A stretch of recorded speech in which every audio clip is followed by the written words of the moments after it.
మేము 100% ఫ్రీ ఇస్తున్నాం కదనండి. మళ్ళీ అట్లాంటి మేము 12 ఫ్రీ ఇస్తున్నాం కదా. 5 అడిగినోడు ఎవడు?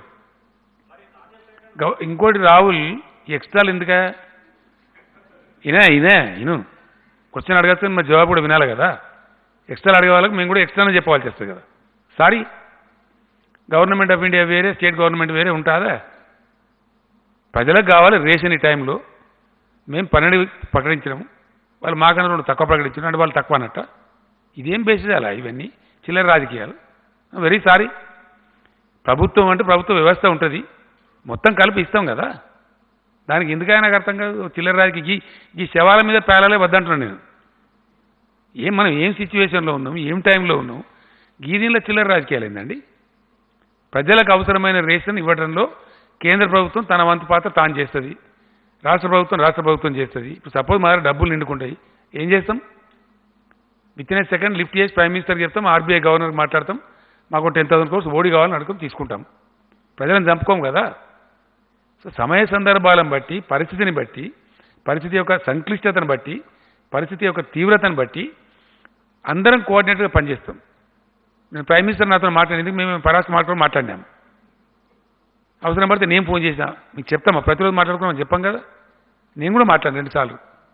అవసరాలను బట్టి చేస్తాం. మందులు అవసరం ఉంటాయి, ఇంకోటి అవసరం ఉంటాయి, ఈ వెంటిలేటర్స్ అవసరం ఉంటాయి. దీనిలో కూడా పిన్ఫిక్స్లు పెట్టి కేంద్రము రాష్ట్రం ఇదేం దిక్కుమాలిన ఆలోచన, ఇంత భావదారిద్ర్యం. సారీ.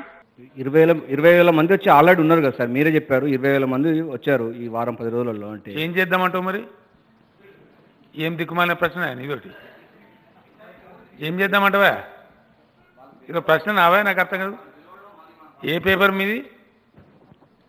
ఏం ట్రైనింగ్ ఇచ్చారు మీ పేపర్లో? ఇదే పేపర్ ట్రైనింగ్ ఇచ్చినారు మీకు? ఏం పనికి మాలిన ప్రశ్న అడతావా ఈ టైంలో? సార్ మీరు కార్మిక మంత్రిగా ఉన్నప్పుడు కార్మికుల కోసం ఎన్నో చట్టాలు తీసుకొచ్చిళ్ళు. ఈ 5-10 రోజుల నుంచి కార్మికులు చాలా ఇబ్బంది పడుతున్నారు సార్. అంటే ఎవరు పనులలో తీసుకుంటారు? ఆడబడ్డా నాకు అర్థం కాదు. బంద్ చేయగానే పోతుంది. పనులలో ఎవరు తీసుకుంటలేరు సార్. ఎవరు చెప్పిండ్రా? మీరు అనుకుంటున్నావు మా దాదాపు ఒక 70-80 ఇంటెలిజెన్స్ బృందాలు నిమిషానికి మాకు సమాచారం ఇస్తున్నాయి. తెలిసినా మీకు? ఎక్కడ ఇబ్బంది జరిగినా గద్దలాగా వాలిపోతాం. 1000 కళ్ళతో బాధ్యస్తున్నాం మేము కూడా. కాబట్టి ఇప్పటి వరకు ఇన్కన్వీనియన్స్ లేదు, రానివ్వం. వస్తే ఏ క్వార్టర్లో మీరు చెప్పినట్టు ఇండస్ట్రియల్ వర్కర్ కావచ్చు, ఇంకోలు కావచ్చు. మనం అంతా పేద రాష్ట్రం కాదు. మనం అవసరం అనుకుంటే 1000 కోట్లు ఖర్చు పెడతాం, ఆదుకుంటాం. సార్ వైన్ షాప్స్ పరిస్థితి ఏంటి సార్? ఏందండి వైన్స్ మీకు అవసరం ఉన్నాయా? నాకు లేదు సార్. నాకు చెప్తున్నా మళ్ళీ స్పెసిఫిక్గా వైన్స్ బంద్ చేస్తారు కదా బాబు. నేను తాగా సార్. 100% బంద్ చేస్తారు. ఇంతకుముందే బార్లు పబ్బులని బంద్ చేసినాం కదా. All wine shops in the state will be close. Sir Rahul sir,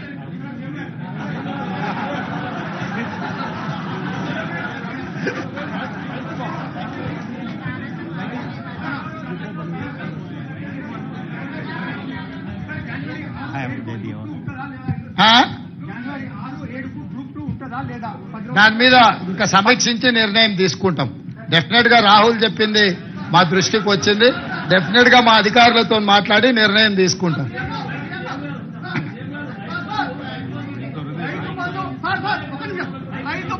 Rythu Bandhu 100 ఎకరాలకు ఇవ్వడం సాధ్యమవుతుందా కాదా?